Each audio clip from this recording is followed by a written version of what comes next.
நாங்கள் இப்போ எங்கே நிற்கிறோம்னு சொல்லி பார்த்தீங்கன்னு சொன்னால் பொக்கனை வீதி, அதாவது ஊரலு அம்மன் கோயிலுக்கு முன்பக்கமாக இருக்கிற பொக்கனை வீதியால் ஒரு 500 மீட்டர் தூரத்தில் காணி ஒன்று விற்பனைக்கு வந்திருக்கு. அந்த காணியை தான் நாங்கள் இன்றைக்கு பார்க்குறதுக்காக வந்து நிற்கிறோம்.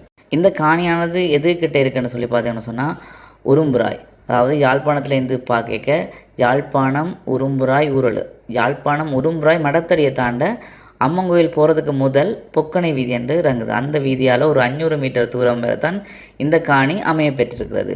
பலாலி ரோட்லேருந்து சரியாக 500 மீட்டரில் பார்த்தீங்கன்னு சொன்னால் இந்த காணி அமையப்பெற்று காணப்படுகிறது.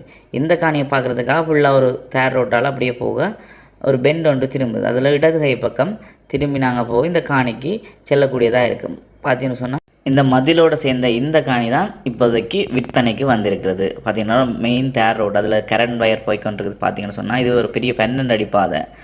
அதில் இந்த மதில் சுத்துமதில் அடிக்கப்பட்ட காணிக்கு அடுத்ததாக ஒரு பக்கம் மதில் எல்லையாக கொண்ட இந்த காணி விற்பனைக்கு வந்திருக்குது. பார்த்தீங்கன்னு சொன்னால் இதில் இல்லை பாருங்கள், தொங்கல் வரைக்கும் கிட்டத்தட்ட 10, 20, 30, 40, 50, 60, 70, 80, 90 அடி, அதாவது மதில் 90 அடி கிட்ட ஒரு பக்கம் மதில் இருக்குது. மற்ற பக்கம் எல்லா தூண் போட்டிருக்கு பாருங்கண்ணா. நீங்கள் சொன்னால் வேலி அடைக்கணும், மற்ற பக்கம் எல்லாம் தூண் மட்டும் எல்லைகளாக போடப்பட்டிருக்கு. இந்த காணி தான் இப்போதைக்கு விற்பனைக்கு வந்திருக்கிறது.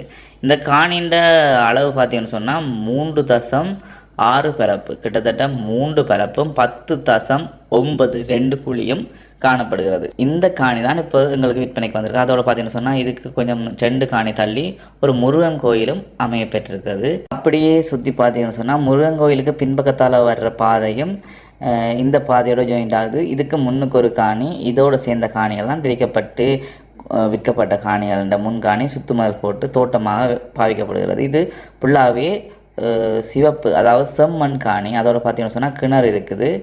கிணறு நல்ல வடிவாக புதுசாக கட்டப்பட்டிருக்குது. டக்கண்டு காணி காட்ட வந்த அண்ணா சொன்னார், கிணத்தை எட்டி பாருங்கள், கிணத்துக்கு நிறைய தண்ணி நிற்குதுண்டு.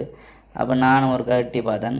எட்டி பார்த்துட்டு நக்கலாக சொன்னார், கிணத்துக்கு தண்ணி நிற்காமல் எனக்கு தவளையாக நிற்குமென்னு சொல்லி நக்கலாக கேட்டார். நான் சொன்னேன், கிணத்துக்கு தண்ணி நின்றா தான் தவளையை நிற்குமென்னு சொல்லி அவரை நக்கல் கதைக்கு ஒரு எண்டு காட்டை போட்டுவிட்டு அப்படியே காணியை சுற்றி பார்க்க வலிக்கிட்டேன். அப்படியே எட்டி எட்டி பார்த்துட்டு இந்த கிணறு கிட்டத்தட்ட எவ்வளோ முடியுமான்னு கேட்டேன். அந்த அண்ணா சொன்னேன், அளவு திட்டத்தின்படி பார்த்தா கிணறு இப்போ கட்டணும்னு சொன்னான்னா 5 லட்சம் முடியும்னு சொன்னார்.